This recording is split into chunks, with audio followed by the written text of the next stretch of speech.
Okay, so we're back, everyone. My mom's going to be finishing us off with Mark chapter 9. So let me just, gonna have to pause that in the background so there's no background noise. Go ahead, Mom. Okay, and he said to them, I tell you the truth. Some who are standing here will not taste death before they see the kingdom of Yahuwah come with power. After 6 days, Yahusha took Peter, James, and John with him and led them up a high mountain where they were all alone. There he was transfigured before them. His clothes became dazzling white, whiter than anyone in the world could bleach them. And there appeared before them Elijah and Moses, who were talking with Yahusha. Peter said to Yahusha, Rabbi, it is good for us to be here. Let us put up 3 shelters, one for you, one for Moses, and one for Elijah. He did not know what, excuse me one second. He did not know what to say. They were so frightened. Then a cloud, that's in parentheses, by the way. Then a cloud appeared and enveloped them, and a voice came from the cloud. This is my son, whom I love. Listen to him. Suddenly, when they looked around, they no longer saw anyone with them except Yahusha. As they were coming down the mountain, Yahusha gave them orders not to tell anyone what they had seen until the Son of Man had risen from the dead. They kept the matter to themselves, discussing what rising from the dead meant. And they asked him, why did the teachers of the law say that Elijah must come first? Yahusha replied, to be sure, Elijah does come first and restores all things. Why then is it written that the Son of Man must suffer much and be rejected? But I tell you, Elijah has come, and they have done to him everything they wished, just as it is written about him. When they came to the other disciples, they saw a large crowd around them and the teacher of the law arguing with them. As soon as all the people saw Yahusha, they were overwhelmed with wonder and ran to greet him. What are you arguing with him about? He asked. A man of the crowd answered, Teacher, I brought you my son who is possessed by a spirit that has robbed him of speech. Whenever it seizes him, it throws him to the ground. He foams at the mouth, gnashes his teeth, and becomes rigid. I asked your disciples to drive out the spirit, but they could not. O unbelieving generation, Yahusha replied, how long shall I stay with you? How long shall I put up with you? Bring the boy to me. So they brought him. When the spirit saw Yahusha, it immediately threw the boy into a convulsion. He fell to the ground and rolled around, foaming at the mouth. Yahusha asked the boy's father, how long has he been like this? From childhood, he answered. It has often thrown him into water to kill him, but if you can do anything, take pity on us and help us. If you can, said Yahusha. Everything is possible to him who believes. Immediately, the boy's father exclaimed, I do believe, help me overcome my unbelief. When Yahusha saw that a crowd was running to the scene, he rebuked the evil spirit. You deaf and dumb spirit, he said, I command you, come out of him and never enter him again. The spirit shrieked, convulsed him violently, and came out. The boy looked so much like a corpse that many said he's dead. But Yahusha took him by the hand and lifted him to his feet, and he stood up. After Yahusha had gone indoors, his disciples asked him privately, why couldn't we drive it out? He replied, this kind can only come out by prayer. And there's a footnote, and I know what it says. It says prayer and fasting. Okay. So hold on a second, because that's important to note. So the manuscript, Mom, that your NIV is using omits fasting in that verse, huh? Mm-hmm. I'm not going to get started on this. Yeah, no. By the way, the same manuscript that Nehemiah Gordon and all them want us to believe is more valid than the manuscript that King James uses, which does say fasting in that verse. People want to claim that John 6:4 is not valid because the manuscripts that, my mom's translation would be basing theirs on doesn't have John 6:4 in their manuscript, but yet it omits fasting in that verse in the same manuscript. So I'm just saying, before you take a Karaite Jewish person's opinion on the New Testament, which they don't even believe in, you might want to consider what else that particular manuscript is omitting, like 15 to 17 verses in the New Testament. Just saying. I know. Yeah. I mean, it just from a believer's standpoint, it would make sense. I mean, of course they'd be praying before they approach a situation of demon possession. I mean, that should go without saying. Yeah, the prayer is not the problem. Yeah, the prayer is not the problem. The other, what really was needed there was some humbling of their spirit before they went to approach this situation. Okay. Alrighty, now where was I? Okay. They came to Capernaum. When he was in the house, he asked them, "What were you arguing about on the road?" But they kept quiet because on the way they had argued about who was the greatest. Sitting down, Yahusha called the 12 and said, "If anyone wants to be first, he must be the very last and the servant of all." He took a little child and had him stand among them. Taking him in his arms, he said to them, "Whoever welcomes one of these little children in my name welcomes me, and whoever welcomes me does not welcome me, but the one who sent me." "Teacher," said John, "we saw a man driving out demons in your name, and we told him to stop because he was not one of us." "Do not stop him," Yahusha said. "No one who does a miracle in my name can in the next moment say anything bad about me. But whoever is not against us is for us. I tell you the truth.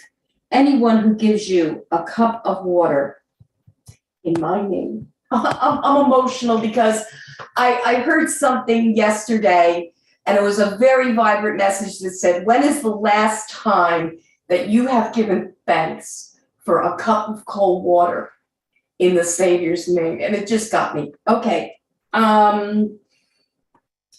Okay, where was I? I'll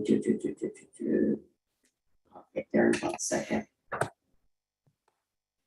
Okay, all right. "Give a cup of cold water in my name because you belong to Messiah, will certainly not lose his reward. And if anyone causes one of these little ones who believes in me to sin, it would be better for him to be thrown into the sea with a large millstone tied around his neck. If your hand causes you to sin, cut it off. It is better for you to enter life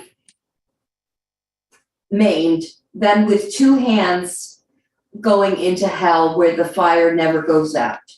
And if your foot causes you to sin, cut it off. It is better for you to enter life crippled than to have 2 feet and be thrown into hell. And if your eye causes you to sin, pluck it out. It is better for you to enter the kingdom of Yahuwah with 1 eye than to have 2 eyes and be thrown into hell, where the worm does not die and the fire is not quenched. Everyone will be Everyone will be salted with fire. Salt is good, but if it loses its salt, how can it then be made salty again? Have salt in yourselves and be of peace with one another.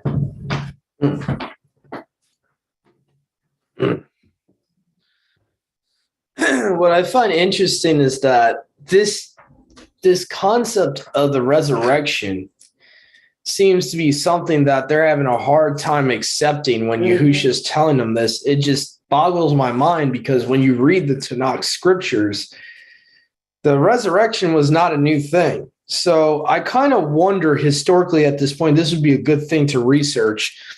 When did they start denying a resurrection?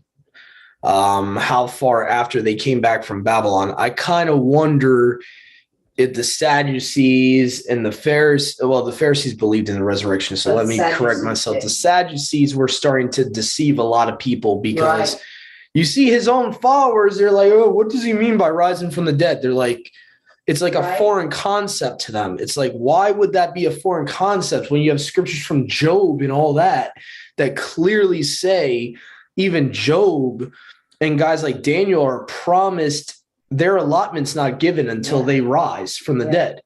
So why is this such a foreign concept in the New Testament time period? There's something historically we're missing here.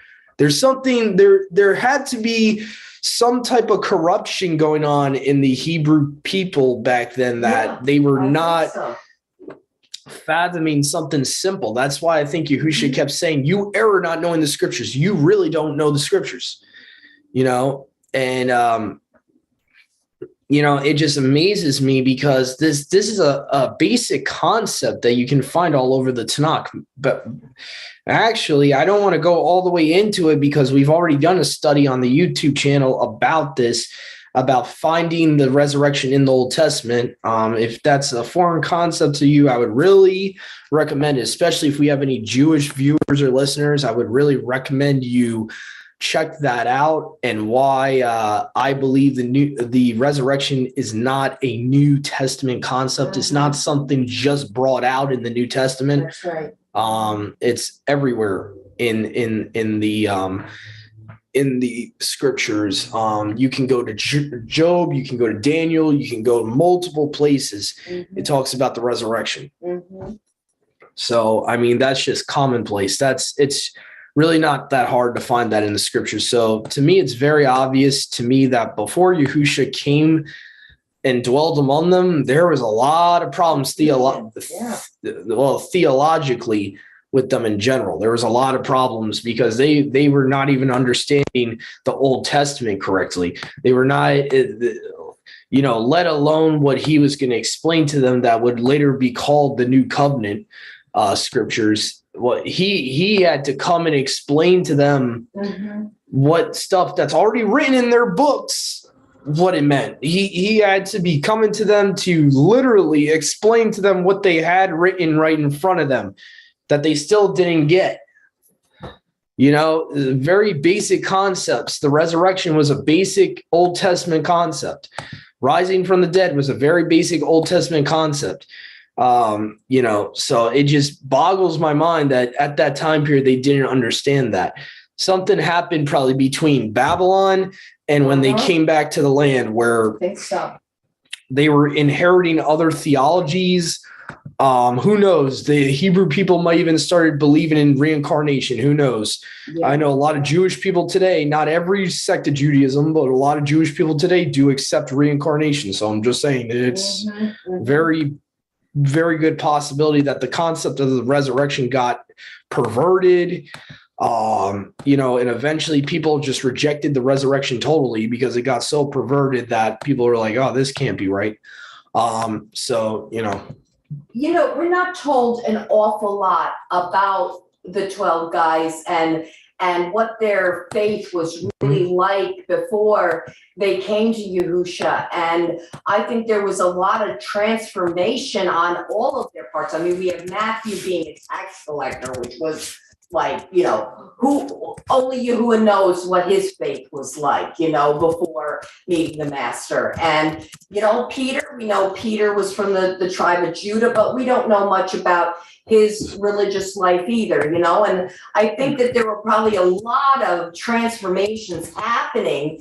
And that's why, how many times do we see him having to retell a parable to them because they didn't understand it from the get-go, and then he had to tell it a different way. He had to do an awful lot of teaching with them. He had to do an awful lot molding. I think what he saw in them was the character.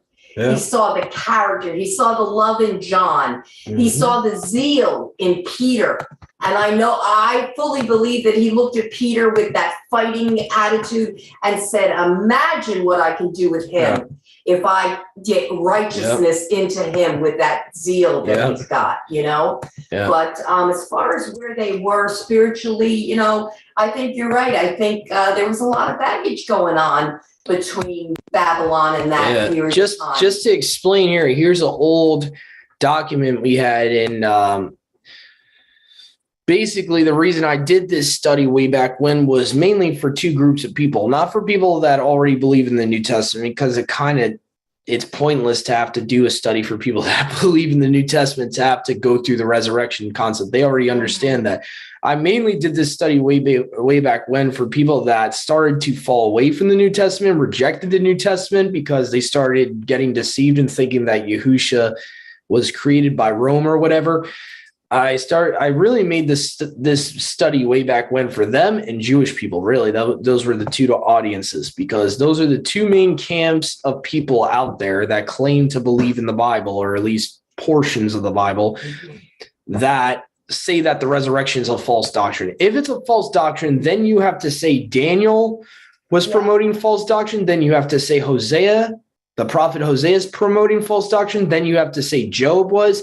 Multiple times Job is talking about the resurrection in his own book. Isaiah, you would have to reject Isaiah as a prophet. Not to mention, there's even apocryphal literature that talk about the resurrection that if they are legitimate, were written. If this book is legitimate, it's written by the prophet Ezra. Okay. Talking about the resurrection. Okay. So what Yahusha says in the New Testament is not a new concept. It's not like, oh, he's making up something new. He's pulling from Job, from Isaiah, from Daniel, from Hosea. You got at least 3 different prophets he could be pulling from with the resurrection concept. And so does Paul, and so does John. And so it's very interesting that, and Paul, by the way, in the New Testament is constantly addressing this topic to the assemblies, mainly Corinth. Corinth had a big problem with rejecting the resurrection after they already knew the resurrection. You got to understand too, even way back when in Paul's letters, the Corinthian assembly, they started falling away from the resurrection. So it's not like they didn't know about it. They knew about it. They started going into like weird Gnostic crud doctrine. The Corinthians had problems. The Thessalonian assembly had problems with that. So when you do your own study, you'll find out that this rejection of the resurrection is nothing new. And this is nothing new. So what I find interesting is the belief system, especially of Old Testament only Israelites.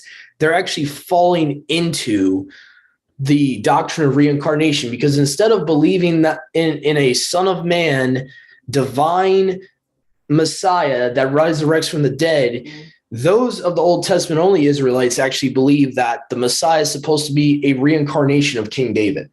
So they're actually falling into the heresy of reincarnation.